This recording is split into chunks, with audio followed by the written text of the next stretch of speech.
Well, once again, Victoria is proving that it takes the title of the wokest state very seriously, because now pill testing is about to become legal. This legislation just passed state parliament on Tuesday. There was opposition from the coalition. I'm very concerned about this. I think it sends the wrong message to teenagers when parents are trying to tell them stay away from drugs. Daniel Molino, what do you think? Look, I think this is a really complicated issue, and I think if you'd asked me 5 years ago, I would have said that I have real concerns about the mixed messages that it sends to teenagers. What has made me reconsider my position on these issues is when I was a state MP and I was on one of the committees that looked at injection rooms. And I went into that with an open mind. As part of that inquiry, I travelled to King's Cross to an injecting room that had been operating there for some time, and I talked to the police. I talked to people that had evaluated that injecting room. The police were very strong in saying that harm reduction outweighed other considerations in their minds. And there have been evaluations of that injecting room in Sydney which showed that, on balance, it hadn't led to more use when compared with the harm reduction. Isn't that injecting room, that's used by drug addicts, isn't it? That's used by drug addicts, as opposed to these pill testings at music festivals that's going to be used by teenagers who, the majority of which wouldn't be full-blown drug addicts. You'd hope not. And yet this sends a message, Keith, that it might be okay to try a pill because the experts here will test that it's safe. Sharri, I mean, that's nonsense. This is the ridiculous part of it. It is being put forward as if these things are built to a pharmaceutical quality, that they've been made in a factory with quality controls and management and everything. They're not. There is no way that you get consistency in these pills. It is a small sample. And the idea that the taxpayer will fund quality control for drug dealers for kids, I'm opposed to 100%. I think it's so dangerous. It's so worrying. The message should just be so clear. Say no to drugs. You know, we need a return to those old school campaigns. I mean, when I was growing up, it was when Anna Wood was sadly died from a drug overdose. She was 15, and the message after that was say no to drugs. It wasn't this confused message from state governments of all places that, oh, it's okay, here's pill testing to make sure, I don't know, God knows what are they actually testing for, because it's still an illicit drug banned under the law. It's just outrageous.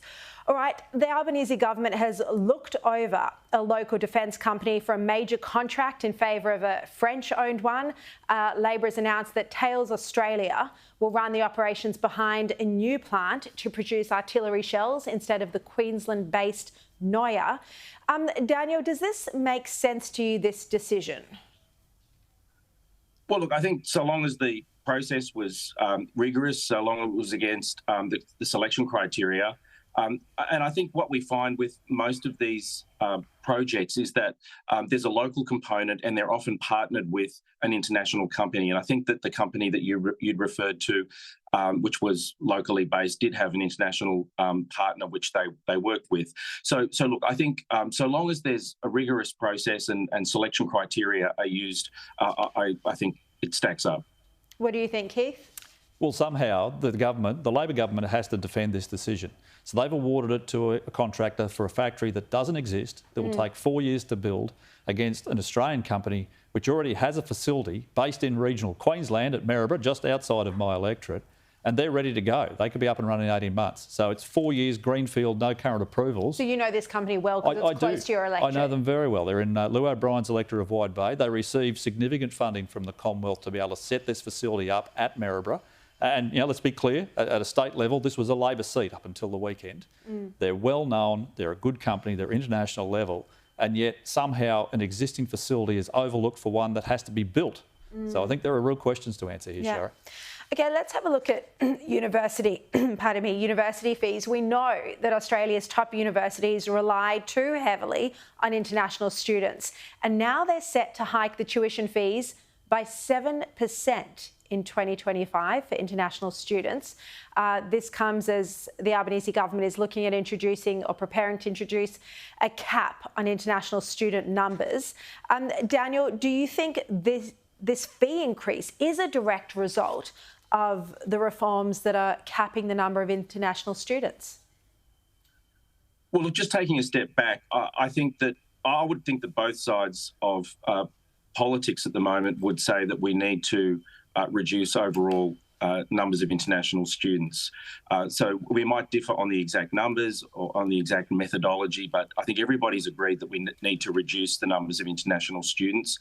I was at a conference last week where I was engaging with a lot of stakeholders on this issue. It's a very complex issue because you want to pare back the numbers, but in a way where you're sensitive to different institutional needs, considering the G8, considering regional universities and so forth.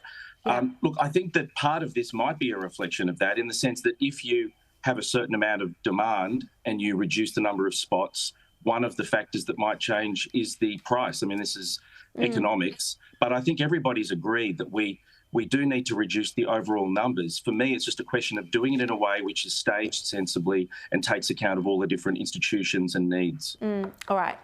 Daniel Molino, Keith Pitt, thank you both very much for your time, and good to see you here in person in Sydney tonight, Keith.